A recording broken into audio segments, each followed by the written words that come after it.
ಆ, ಓಂ ನಮಃ ಶಿವಾಯ, ಓಂ ಮಧುಕೇಶ್ವರಾಯ ನಮಃ. ವೀಕ್ಷಕರೇ, ನಾವು ದೈವ ಸಿದ್ಧಿ ಮಾಡಬೇಕು ಅಂದರೆ ಇಂತಹ ಮಧುಕೇಶ್ವರ ದೇವಸ್ಥಾನ ನೋಡಿ, ಇದು ಬನವಾಸಿಯಲ್ಲಿರುವಂಥದ್ದು. ಇಂತಹ ದೊಡ್ಡ ದೊಡ್ಡ ಪುರಾತನ ದೇವರ ದರ್ಶನ ಮಾಡಿಕೊಂಡು ಆಶೀರ್ವಾದ ತಗೋಬೇಕು. ಆಗ ನಮಗೆ ಖಂಡಿತವಾಗಲೂ ದೈವ ಸಿದ್ಧಿ ಆಗ್ತದೆ. ಹಾಗೆ ದೇವರ ಆಶೀರ್ವಾದ ಕೂಡ ಹೆಚ್ಚಿನ ರೀತಿಯಲ್ಲಿ ನಮಗೆ ಸಿಗುತ್ತದೆ ವೀಕ್ಷಕರೇ. ಅರ್ಥ ಆಯ್ತಾ?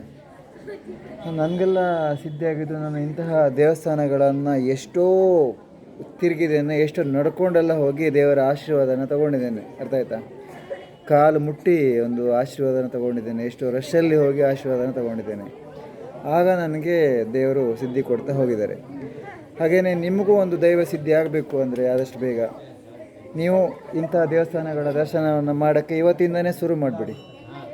ಖಂಡಿತವಾಗಲೂ ನಿಮಗೂ ಸಿದ್ಧಿ ಆಗ್ತದೆ. ಹಾಗೆ ನೀವು ಕೇಳಿದ್ದು ಕೊಡ್ತಾ ಹೋಗ್ತಾರೆ ದೇವರು ಅಂತ ಹೇಳ್ತಾ ನಾನು ವಿಡಿಯೋನ ಮುಗಿಸ್ತೇನೆ. ಓಂ ನಮಃ ಶಿವಾಯ, ಓಂ ಮಧುಕೇಶ್ವರಾಯ ನಮಃ.